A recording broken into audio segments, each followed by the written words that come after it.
आने वाले खुश नसीब ये हुजूर का हर में अगर बस में हो तो अहमद रजा यहाँ कदम न रखे तो हुजूर क्या करें फरमाते हैं अगर बस में हो तो मैं कदमों के बल नहीं सर के बल चल के हुजूर की चौखट पे जाऊँ। शख्स हुजूर आला हज़रत की बारगाह में आया, आंखों में आंसू थे, रो के अर्ज करने लगा हुजूर अभी आज ही पहुंचा हूँ, किसी दूसरे मुल्क से आ रहा था तो एक दिन के लिए सिर्फ कंपनी ने इजाज़त दी एक दिन के लिए मदीना पाक में रुकना नसीब हुआ, लेकिन परेशानी नहीं जाती कि इतना बदनसीब कि सिर्फ एक ही दिन रुक सका। आला हज़रत रोने लगे, वो कहते हैं कसम अल्लाह की मैंने देखा ज़माने का इमाम है, बच्चों की तरह बिलक बिलक के रोने लगे। फरमाने लगा तू कितना खुश नसीब है कि पूरा दिन सरकार की चौखट पे गुजाराया, वहाँ तो एक सांस लेना भी बड़ी खुश नसीबी है, एक नजर रौदा पाक को तक लेना बड़ी खुश नसीबी है, तू तो पूरा दिन सरकार के कदमों में गुजार के आया। आला हज़रत ज़माने के शुआरा का उस्ताद है, हिंदुस्तान का बहुत बड़ा नाम, आला हज़रत की बारगाह में आया आके कहने लगा मैंने सरकार की बारगाह में हाजिरी दी और वहाँ एक मंजर देखा, अपने शेर में उसकी मंजर कशी करने की कोशिश की है, यकीनन सुन के आप खुश होंगे। आपने फरमाया बिस्मिल्लाह क्या? तो वो कहने लगे मैंने देखा तकरीबन 1970 तक सरकार के रौदा पाक के सामने खजूरों के दो दरख्त, पहले दो थे फिर एक रह गया तो वो रहा खजूरों के दरख्त। वो कहते हैं मैंने देखा कि सरकार का रौदा पाक है, कायदुल मुरसलीन सैयदुल नबीय्यीन सल्लल्लाहु अलैहि वसल्लम का महल मुबारक है और सामने खजूरों के दो दरख्त बड़े खूबसूरत लग रहे हैं। वो कहते हैं मैं ये मंजर देखा तो रहा ना गया, मेरे किरदार कलम से ये निकला कि दरख्त क्या झुके हुए हैं रौदा वाला के सामने, दरख्त क्या झुके हुए हैं रौदा वाला के सामने, बल्कि यूं लगता है वो कहने लगे कैसे लगता है जैसे मजनू खड़े हैं खैमा लैला के सामने। जब ये मंजर कशी की तो आला हज़रत आंखों में आंसू आ गए, फरमाने लगे मंजर तो बड़ा खूबसूरत था, आपने मंजर कशी सोनी नहीं की। उसने कहा आला हज़रत इससे खूबसूरत भी हो सकती है। आपने फरमाया सरकार का दीन पड़ा होता, हुजूर का अदब अगर शामिल हाल होता तो यूं ना कहता कि दरख्त क्या झुके हैं रौदा वाला के सामने। आप फरमाते हैं कि आगे तूने कितनी बड़ी बेअदबी की कि मेरी सरकार के महल मुबारक की तशबीह लैला के हैमे के साथ दी और खुश नसीब उन खजूर के दरख्तों की तशबीह तूने मजनू के साथ दी, ये तो बेअदबी है। उन्होंने कहा तो फिर क्या कहता? आपने फरमाया यूं कह कि दरख्त क्या झुके हैं रौदा वाला के सामने, कुदसी खड़े हैं अर्शे मोहल्ला के सामने। सरकार के रौदा पाक की तशबीह तो किसी चीज के साथ दी नहीं जा सकती, लेकिन अगर कुछ कह ही चाहते हो तो फिर रब के अर्श के साथ तशबीह दो कि पता चले कोई सरकार का गुलाम बोल रहा है। दरख्त क्या खड़े हैं रौदा वाला के सामने, कुदसी खड़े हैं अर्शे मोहल्ला के सामने। आला हज़रत अज़ीम और बरकत वो कि रसूलुल्लाह सल्लल्लाहु अलैहि वसल्लम के रौदा पाक से जब करम की अता होती, करम की निगाह उठती तो फिर आला हज़रत के कलम से कुछ निकलता।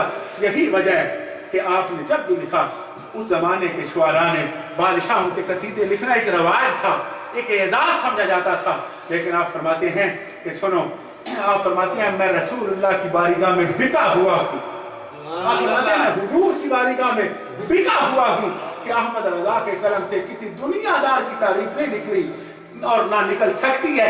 जब भी ये कलम चलेगा रसूलुल्लाह सल्लल्लाहु अलैहि वसल्लम की सना हुजूर की नात लिखेगा। और आला हज़रत रहमतुल्लाह तआला ने सारी जिंदगी सरकार की नाते पाक लिखी, सारी जिंदगी सरकार की नाते पाक लिखी और सरकार ने ये करम फरमाया ना, इश्क की इंतहा देखें।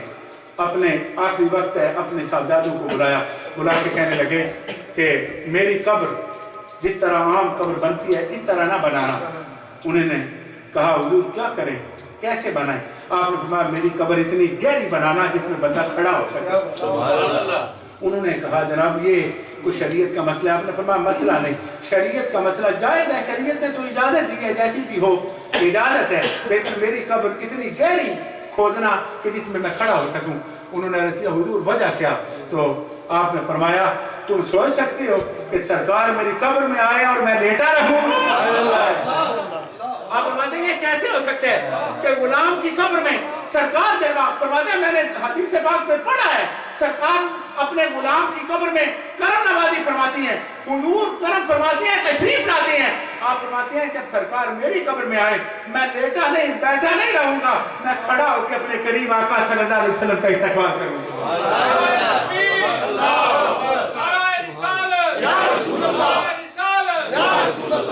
اعلیٰ حضرت فاضل بریلوی. اور پھر آپ نے آج چونکہ حضرت امام حسن پاک کا بھی دن ہے، اعلیٰ حضرت نے سلام کے شعروں میں بڑا کلام لکھا ہے سرکار کی ہر نسبت کے حوالے سے.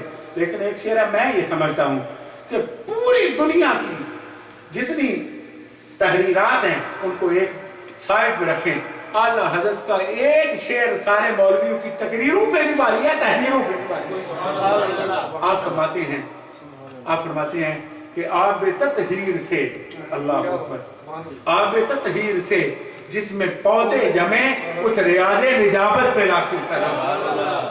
اب عام بندے کو کیا سمجھ آئے؟ آپ فرماتے ہیں سرکار کا یہ فرمان ہے، سرکار نے فرمایا کہ ہر جنبی بندہ مسجد میں نہیں آ سکتا، جس کو احتلام ہو، جنبی ہو، جسم پلید ہو، وہ نہیں آ سکتا. سرکار نے فرمایا ایک میرا جسم، ایک میرے علی کا جسم ہے جسے کوئی بھی چیز پلید نہیں کرتی، ہم ہر حال میں مسجد میں آ سکتے ہیں. اور اعلیٰ حضرت فرماتے ہیں حسنین کی یہ شان ہے کہ باقی لوگ تو پلید قطروں سے پیدا ہوتی ہیں، فرمایا حسنین کا، سیدہ فاطمہ کا بدر بھی اللہ نے پاک رکھا، مولا علی کا نطفہ بھی اللہ نے پاک رکھا. آب تطہیر سے جس میں پودے جمیں اس ریاض نجابت پہ لاکھوں سلام، اس ریاض نجابت پہ لاکھوں سلام. اور آپ فرماتے ہیں سرکار کی بالیگاہ میں کہ یا رسول اللہ آپ کی نسل پاک میں ہے بچہ بچہ نور کا، آپ ہیں عین نور، آپ کا سب گھرانہ نور. اللہ کریم ہمیں سرکار کی نسبتوں کا عدل کرنے کی توفیق عطا فرمائے. میں نے جان بوجھ کے جناب سید وقار شاہ صاحب کو پیچھے رکھا. میں نے کہا آج امام حسن پاک کا دن ہے تو امام حسن پاک کے بیٹے سید کو پیچھے رکھ کے سنیں گے انشاءاللہ. میں جناب خان فیاض خان صاحب سے ملتمس ہوں وہ تشریف لائیں اور اپنی حاضری سرکار کی بالیگاہ میں پیش کریں. جناب خان فیاض خان صاحب. نعرہ تکبیر، نعرہ رسالت.